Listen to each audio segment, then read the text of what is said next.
WHJY. Our Florida story involves a 34-year-old Chelsea White who got arrested for biting a guy after he asked for his sex toy back. We had one of these a couple of weeks ago, right? Stabbing or something over a sex toy? Exactly, but that was between cousins, Paul. Yeah. They do obviously. It was her husband, right? Yeah. Chelsea wanted to keep this sex toy, and they were arguing. It got physical, and the cops detained both of them. He admits he punched her, but says it was only to make her stop biting him. Wow. Cops determined Chelsea was the, quote, primary aggressor and arrested her for domestic battery. No, the battery's not included, actually. But actually, yeah, they were doing a little tug of war with this dildo. Now it's 36 inches long. Jennifer, that reminds me of yesterday we brought Milo by your house. Yes. And Milo was fighting with Hooper there over toys. I know. man. Milo Thank and God Hooper, it wasn't a sex toy. it's only a mild skirmish. I do have a dog toy that resembles potentially a sex toy, which I didn't even really think about, but it was made out of that same like hard plastic rubber. Yeah. And I had a friend come over and be like, you left something out. I was like, excuse me, that's a dog toy that I got at Rumford Pet. So you can talk right to them about it. It's the amazing pet store.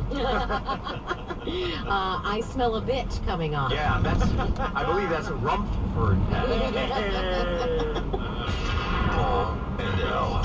And do you have any sense of the degree of inappropriateness of what you're saying? 94 HJY. This report is sponsored by the Rhode Island Lottery. Now, your Storm Team 10 forecast, powered by Stumpy's Hatchet House, Fall River.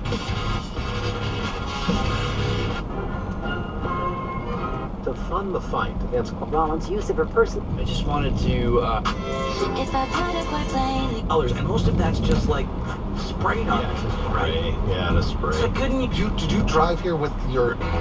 Who's taking care of you? Your...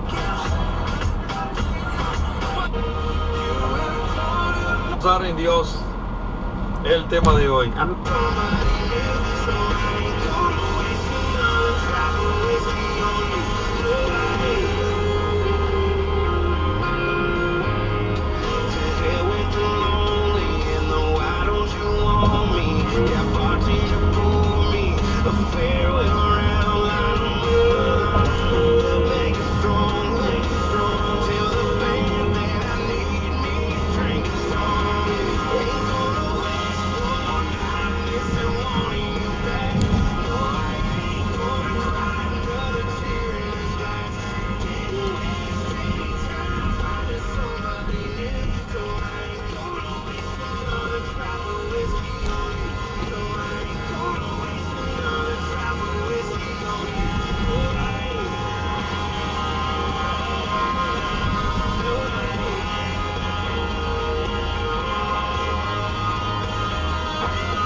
From I-495 to Route 2, you're riding with 7 New England's Country Cat Country 98.1. You and I had this off and on so long. voice heard with your vote in this year's midterm. Jimmy Kimmel does the classroom instruments. Ice ruling over the world, there is no... And dumb. Right. And they said, that's true, but you can't react that way every Right. time. I said, okay. So, Now you put your head in I your do lap. know. I do the big smile. How are you? And actively invites them to apply to your job. You get qualified candidates fast. So while other companies might deliver a lot of hay, ZipRecruit. Definitivamente.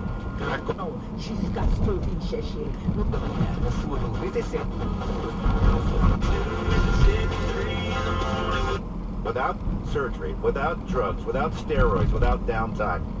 Get a hold of QC Kinetics. It's new to our area, but they've been around the country. They've got 100 other clinics. They've been doing this a long, long time. Now they're doing it in our neck of the woods, and they want, if you've got a pain in the neck, they want you to know this, lasting relief. They harvest your own body's biologic material, process it, reinsert it in your aching joint, and you go to work curing yourself. It's the latest, and they do it here. Now, go and find out more about it. Good morning, Rhode Island. Let's get to it. Yes, Kelly on B101.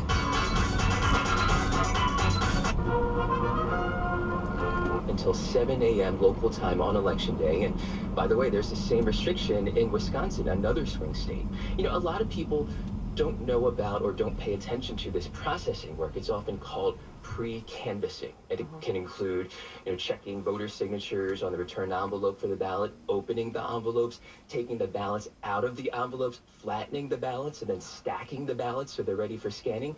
It can sound very mundane, very tedious, but these are all critical steps in ensuring an accurate vote count. And the Bipartisan Policy Center has recommended setting aside at least 7 days before Election Day for this pre-canvassing work. Wow. Trump supporters made false claims about the validity of mail-in votes in the 2020 election. In light of that, was there any effort to change the law to try to give more time for processing these ballots and give less grist to those who are spreading disinformation? Well, in Pennsylvania, there were multiple efforts, but before the midterm elections, Pennsylvania's legislature, which is controlled by Republicans, could not agree with the governor, who's a Democrat, on a legislative package that would include pre-canvassing changes, and Republican state lawmakers here in Pennsylvania did not advance bills that were more tightly focused on pre-canvassing.